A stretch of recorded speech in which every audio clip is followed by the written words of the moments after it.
तो हाजिर हैं आपके सामने एक बार फिर एक नई जानकारी के साथ।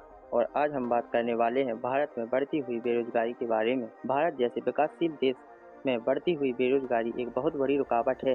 भारत जैसा देश जहां पर किसी भी प्रकार के रिसोर्सेज की कोई भी कमी न होने पर भी अगर बेरोजगारी है तो ये बहुत ही सोचने वाली बात है। ब्रिटिशर्स के आने से पहले तो भारत पूरी तरह से एक्सपोर्टर कंट्री था, क्योंकि हमारी कंट्री में श्रम शक्ति की कोई भी कमी नहीं थी।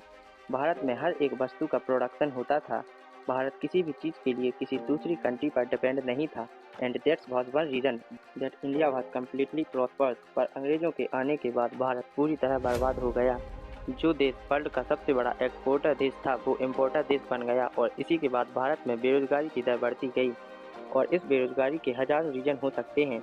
भारत में उद्योगों की कोई कमी नहीं है और रोजगार के रिसोर्सेज भी अवेलेबल हो सकते हैं। पर क्या आपने कभी सोचा है कि भारत में बेरोजगारी का सबसे बड़ा कारण क्या है? तो सब लोग सोचते हैं कि बढ़ती जनसंख्या ही और लोगों का सरकारी नौकरी के पीछे भागना ही बेरोजगारी का सबसे बड़ा कारण है। पर ऐसा नहीं है। भारत में बेरोजगारी के लिए कहीं ना कहीं मॉडर्निटी एंड टेक्नोलॉजी भी रिस्पॉन्सिबल है।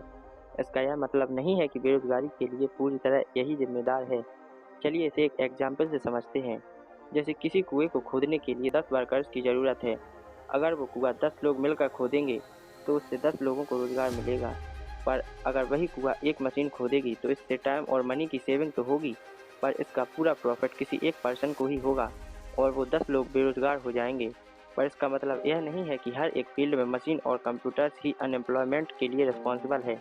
पर कुछ फील्ड ऐसी भी हैं जहां हम मशीनों का कम से कम यूजेस करके बेरोजगारी को काफ़ी हद तक कम कर सकते हैं और रोजगार के रिसोर्सेज को भी अवेलेबल कर सकते हैं। भारत जैसे देश जहां पर रिसोर्सेज की कोई कमी नहीं है, अगर हर एक फील्ड में गवर्नमेंट थोड़ा प्रॉफिट पर ध्यान ना दे और जहां पर पॉसिबल हो सके वहां कम से कम मशीनों और कंप्यूटर्स का यूज़ करे तो वहां रोजगार को बढ़ाया जा सकता है और इससे लाखों लोगों को अपॉर्चुनिटी मिल सकती है। पर ऐसा कहीं होता नहीं है, क्योंकि पैसे बचाने के लिए बड़ी बड़ी फैक्ट्री में लोग लगभग 70 से 80% काम मशीनों और कंप्यूटर से ही कराते हैं। केवल उन मशीनों और कंप्यूटर्स को चलाने के लिए ही वर्कर्स की ज़रूरत होती है और ऐसा हर एक फील्ड में होता है। पर भारत में पहले हर काम लोग अपने हाथों से ही करते थे और पैसा आम लोगों में ही घूमता रहता था, और इसीलिए भारत में बेरोजगारी ना के बराबर थी और हर व्यक्ति को कोई ना कोई काम जरूर था।